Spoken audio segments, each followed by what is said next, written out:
Hi friends, good morning. ఈ సన్నజాజి పువ్వులండి. ఇది ప్రతి ఇంట్లోనే ఉండవలసిన పువ్వులు. మీ అందరి ఇంట్లో ఉండుంటాయేమో బహుశా. దీనికి కేర్ ఏం పెద్దగా తీసుకొని అవసరం లేదు. చూడండి,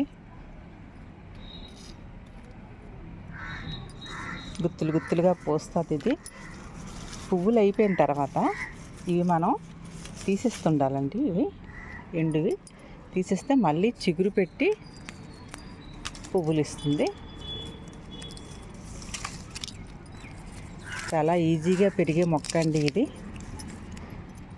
జాగా కూడా తక్కువ జాగాలో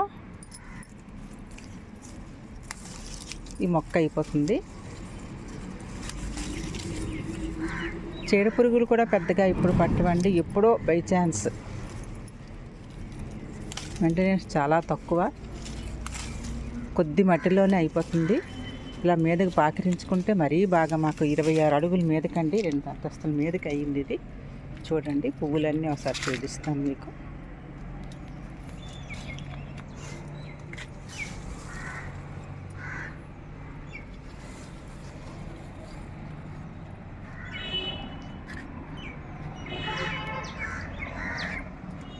చూసారా, నక్షత్రాల్లాగా ఎంత అందంగా ఉన్నాయో.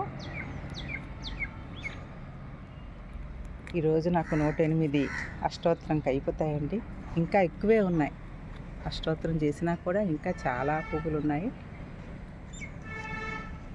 నేను ఈవినింగ్ మొగ్గలు తీసి పక్కింటి వాళ్ళకి ఇస్తానండి, దండ కట్టి. వాళ్ళ కొత్త కోళ్ళు వచ్చింది అయితే నిన్న తీయలేదు. ఈరోజు అష్టోత్తరం ఉంది కదా అనేసి సోమవారం. ఇంకోండి, ఇప్పుడు పువ్వులు తీయటానికి వచ్చాను. చూడండి,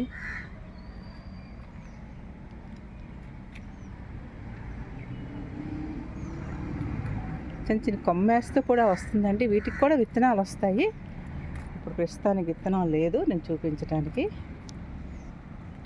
కానీ పువ్వు అయిపోగాన ఇవి తీసేస్తుండండి. ఈ ఎండువి ఇలా తీసేస్తుంటే మళ్ళీ చిగురు వస్తుంది అండి.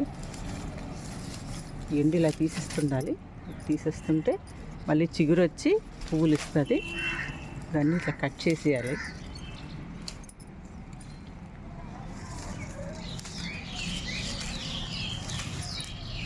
చూసారా,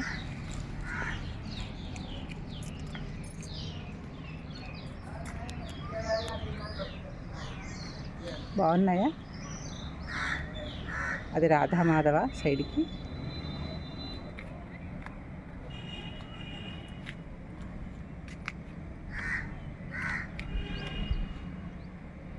బాగున్నాయండి.